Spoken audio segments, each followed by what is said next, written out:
Afternoon, Alistair. Good afternoon, Alasdair. And our chat today is going to be on what It's the aspect? second chat we've had today, Okay. and it is related to the kind of related to the overall theme, and that is how does the current events impact on what effect might they have on the potential for the independence movement achieving independence. Sure. And what I want to talk about in the second look at it is how the leadership of the SNP and how it's affecting how it's going with the independence movement. Partly in light of the Brexit, which is critical to the strategy, as I'll outline in a minute, but also partly in the fact that it is partly in the fact that the go on later on to speak about Catalonia and the effect that it might have on an alternative strategy to the one that's currently being pursued. Okay. So, in essence, the SNP are the big dog. Well, everyone can move, but post Indy F1 in 2014, it was almost like this national movement to the SNP to continue the movement forward. And the Yes movement folded, unfortunately, and put its weight behind the SNP, or the people put their weight behind the SNP. What I call the self-disenfranchised, yes. People who had hitherto, typically people from poorer communities, poorer urban communities, who had basically walked with their feet. They stopped voting, they stopped participating in the political process because they felt it doesn't matter who on earth they elect, it makes no difference, they will get the same deal anyway. And that deal was a crappy deal, and so why bother? Independence referendum 2014 motivated these people, motivated them hugely to get out and vote. They became politically energised by the concept of independence and the prospect that it offered them. Thus it was that they became an integral part of the success that the SNP enjoyed in 2015 and 2016. In essence, the SNP loyal vote, the loyalists, the diehards, the guys who've been at it since God Dog was a puppy, and those who now are routinely consider them SNP voters, consider themselves SNP voters, they're not enough to win an election. No. The SNP, in order to win, has to build a coalition. 2011, the coalition was found from soft unionist voters. They put independence beyond the referendum. It was therefore safe for a soft unionist voter to say, well, I can vote for the SNP because I'm not voting for independence. I can deal with that later if it comes up. And they got, first, a very slight advantage over the Labour Party, and then obviously in 2011, a majority. Whoa. That coalition, however, was blown apart in 2014 because the unionist camp, that people divided, and the unionists are great saying about, well, it's a divisive society. You want to see a divisive referendum? Go and look at Catalonia. That's a divisive referendum. Ours wasn't a divisive referendum in all intents and purposes, but the unionists felt it was. They felt it to be divisive. And that coalition, that soft Labour, typically Labour, but also lots of Conservative votes, coming across the SNP, give them a chance. Was my father, lifelong Conservative voter, gave the SNP a chance in 2007 and 2011. And the reality is that he wouldn't have done so in 2015. But what rode to the rescue was the self-disenfranchised. By 2015, 2016, the self-disenfranchised arrived on the scene and gave Nicola a stonking majority, a stonking win in 2015 and a decent win in 2016. Yeah? Yeah. The 2011 win, a majority, was really an aberration of the system because it was less than 50% of the vote, but they got more than 50% of the seats. And really, it was a kind of sweet spot for that event, the way the vote panned out. 2016 was a much more reflective vote of how the vote share turns into seats, into the share of seats. However, we digress. It's actually quite amazing that it actually occurred that way because it was not designed to do so. Well, no, it wasn't designed to do it. It was designed, in fact, quite the reverse. It Yes. was designed to ensure that it was very, very hard for any party to gain a majority. And as I say, the way the vote panned out in 2011, it really was the sweet spot for a majority. The combination of vote share in constituencies and vote share in the what do you call it, in the regional vote, it was a sweet spot. They got more seats than their vote really provided for. Whereas in 2016, they got roughly the right number of seats for roughly the vote share that they got. So it's wrong to see 2016 as a loss of seats. That it was such an amazing event in 2011. However, the independence referendum has blown that constituency, that soft unions vote, out of the water, because they don't believe now that if Nicola gets any form of power at all, that she won't use it for an independence referendum. It doesn't matter. It may not be true. It may be that Nicola's 100% truthful in saying that she's considering or whatever, but they don't believe that. As far as they're concerned, give this woman half a chance and she will have another divisive independence referendum. And they're not going to give her another chance. So the idea of creating that soft unionist, that coalition from soft unionist voters, is for the birds. How large of a percentage do you think those guys are? Pardon? Do you think that how would the disenfranchised Come to that. Okay. The 2016 coalition, 2015-2016 coalition. You're not going to do a Theresa on us, are you? No. Okay. The 2015-2016 coalition, which relied on the self-disenfranchised, yes, they've gone as well, as evidence in 2017. The council elections, it was clear. They just abandoned the SNP. They went back to their habit of being self-disenfranchised. They didn't believe Nicola was going to do it. Why would they? She kept saying it's not about independence. This has got nothing to do with independence. It's not about this election's not about independence, she kept saying. Well, they believed her. And they just didn't bother to vote. And that's a strong way to look at it. Well, it's true. Look at the data. The data tells you that the SNP's troubles. There was a bit of churn between the unionist vote, but basically the SNP's troubles were nothing more or less than to do with the fact that a quarter of its vote in 2015, 2016 didn't bother its backside to go out and vote. Simple as that. And so Nicola's policy on independence is the worst of all worlds. The unionists do believe, whatever she says, that she's going to have a referendum. Oh, they say every time they can in the media. It's just... And they go out and vote against independence by voting against the SNP. And the self-disenfranchised take her at her word, and they don't bother to vote, because why bother? And what that does is it turns roughly 40+% in the opinion polls into roughly 30+% in the voting at the ballot box. Yeah. And like this or not, if that dynamic continues at 2021 and the Commonwealth election of 2020, wherever it is, they will lose their majority. It's that simple. There'll be no independence majority. The SNP will likely still be the biggest party, but against a unionist majority or a nationalist majority, British nationalist majority. Depending we have the nightmare scenario of Tank Commander actually sitting as the First Minister of Scotland. It is possible, yes. Depending on how the unionist vote pans out, yes. Whoever realistically, there's some sort of residual hope amongst people, and quite why this is, the SNP supporters, why this is, I don't know. I mean, this idea that the Labour Party will somehow come to their senses and the scales will fall from their eyes and they'll support independence, it's only a matter of time. I mean, everything that the Labour Party says and does tells you that they're never going to do that. Yeah. And the idea that they'll somehow support Nicola rather than Ruth as First Minister is a fantasy.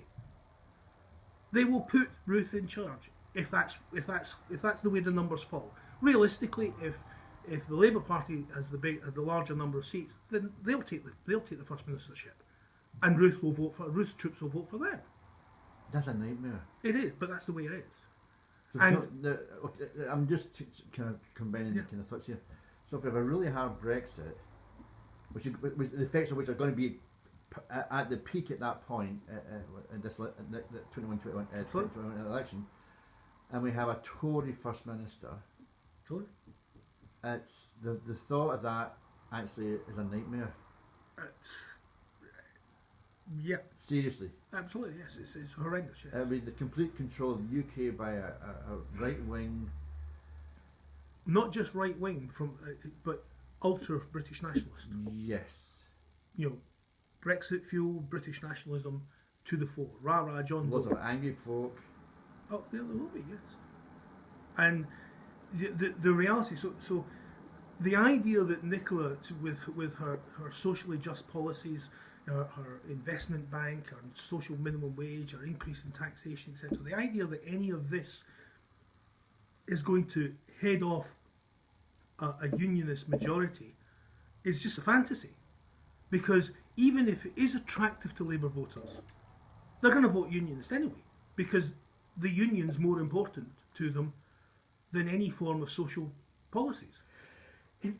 Pardon me. And all of the evidence that we've seen from the Better Together campaign onwards, there's Anas Sarwar saying, I didn't campaign for Better Together. I saw him outside campaigning with Better Together. Yes. I mean, I saw him doing it. You know, no question. It's just outside the commercial bar down there. I saw him campaigning there.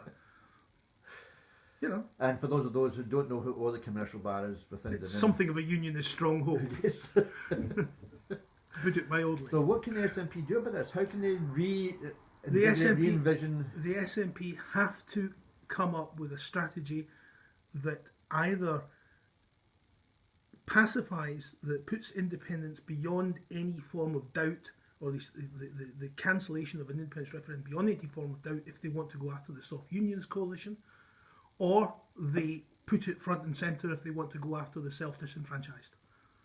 They can't take both, realistically, but they don't need to take both. They only need to take one or other of them. But this, we've got an independence referendum, it might happen sometime in the future. The unionists say, well, I don't believe a word of it. And, you know, the unions don't believe her, and the self-disenfranchised do believe her, and at the end of the day, she's heading for a period of opposition. She will then be beaten badly in 2022 in the Westminster election. Something like 6 to 10 to 12 seats, probably. Now, what happens then? Who would take over? Can Nicola survive two stonking defeats? Scotland survive that? Well, yes, that's another consideration, to put it mildly. Yeah. One would hope that it won't. I mean, there's plenty of time to change.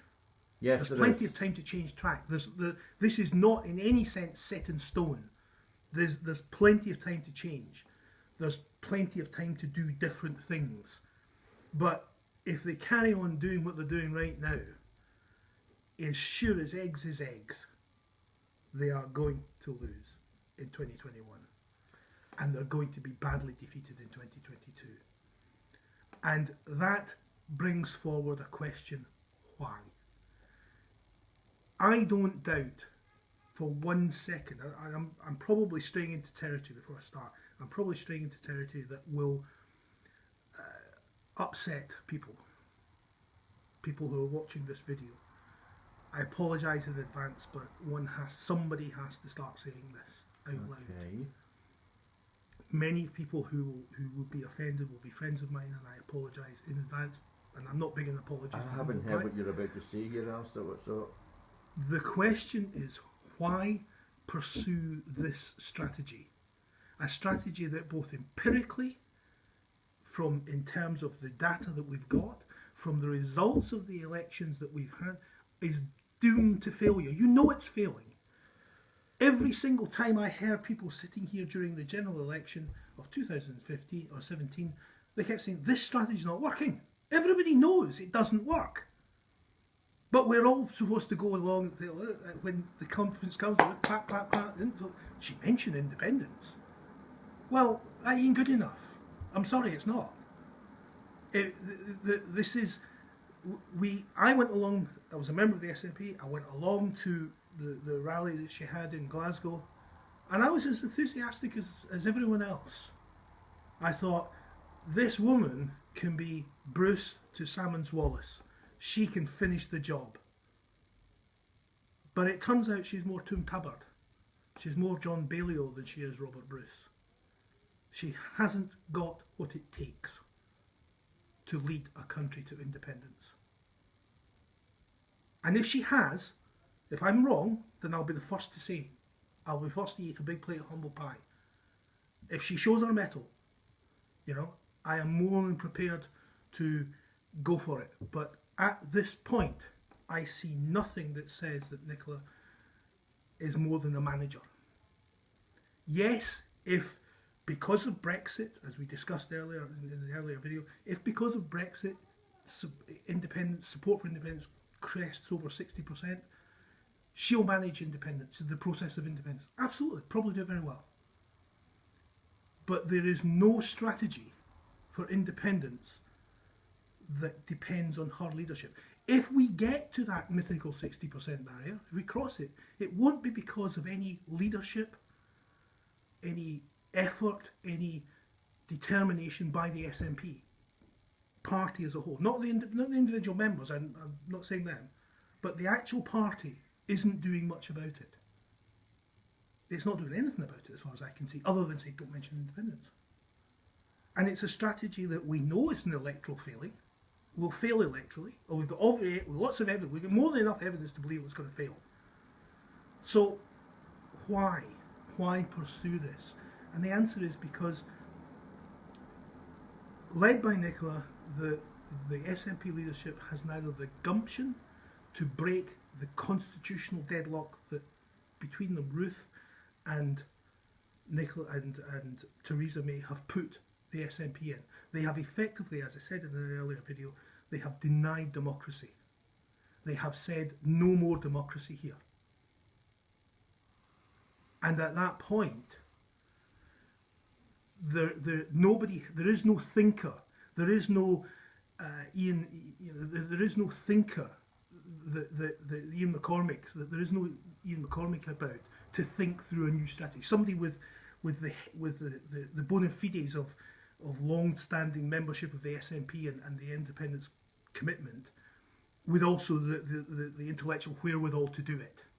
There is none of that happening. There are things like the Commonweal think tanks, but that's not doing it. It's not getting there. They're pursuing their own agendas rather than independence. For them, independence is a means to an end. The end being a more just, better socialist, call it whatever you want, society, a green society, call it whatever you want. But for people like Ian McCormick, when he took the independence from fundamental, we are committed to UDI type independence, to embracing of devolution, independence within Europe, etc. He had the intellectual heft to develop that.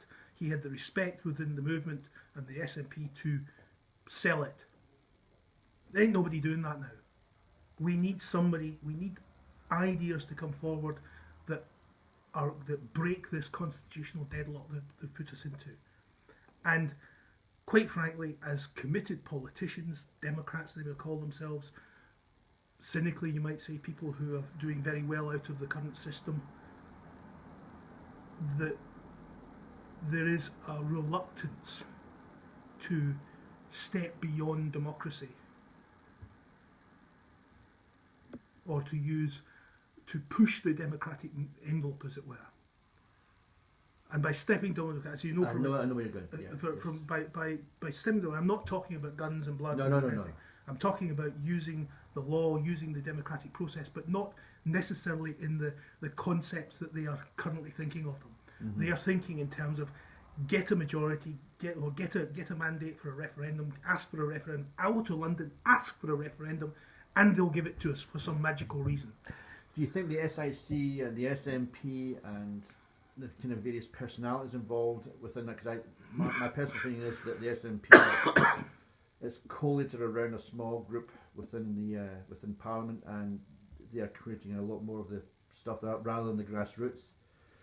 That what you're calling for is again a resurgence in the Yes movement, and allowing those voices to be heard, and having because I'm pretty sure there's someone out there who has the concepts and the wherewithal. There has to be leadership. Yes, somebody has to has to come up. There has to be lead, and the natural leadership is the SNP, like it or not.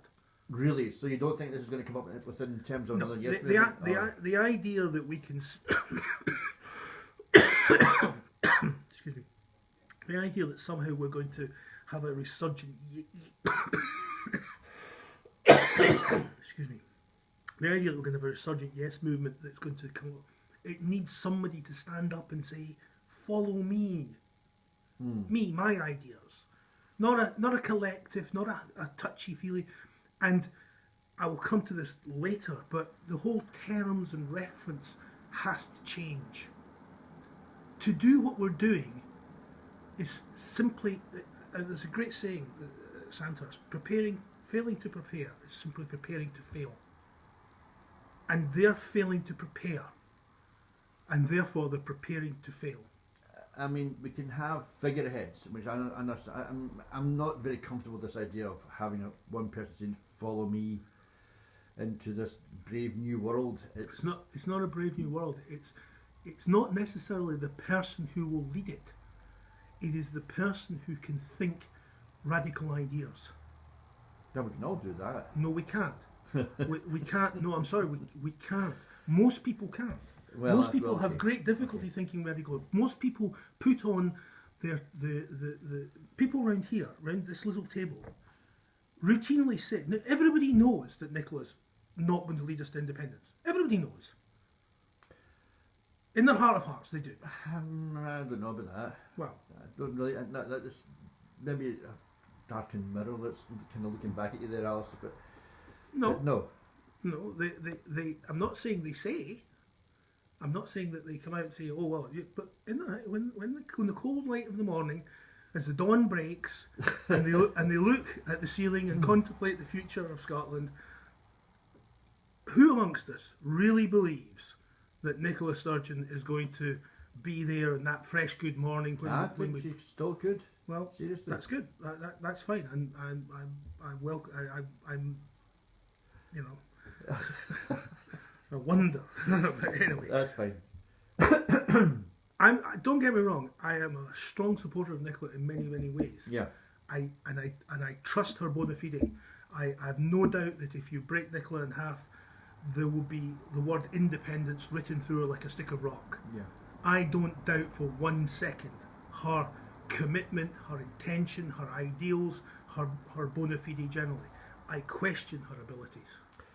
I think it's her advisors. I think that she needs a whole new bunch of advisors in there that she can trust and listen to. And, one of the things that makes these videos worth doing is that putting out ideas that are, let us say, left field, to put it mildly, allows people to start thinking different things. Mm-hmm. I can understand why there's a reluctance amongst the senior members of the SNP to start thinking these things.